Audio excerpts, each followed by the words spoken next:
Hello, ma'am. Good morning po, Ma'am Joy. Morning po. Morning po. Oy, ma'am! Ay, Ba't ba dala kayong tuta? kasi pinuntahan ko sa kaibigan ko, hindi ko alam nabibigyan ako ng tuta. O, kinuha ko na lang. Ala! Bakit po? Ma'am, bawal po dito sa sakyan ko yan.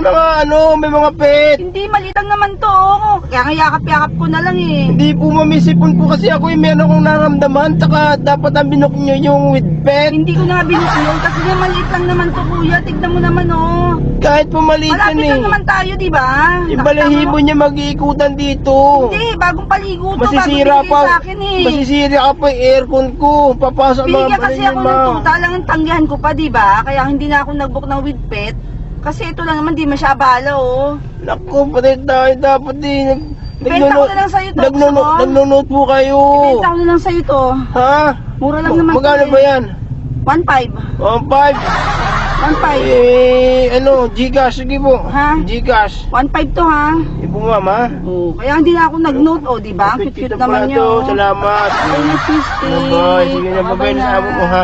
1.5, ha? Sige po, ma'am. Salamat. 1.5. Opo, ma'am. Sige, salamat, ha? Thank you.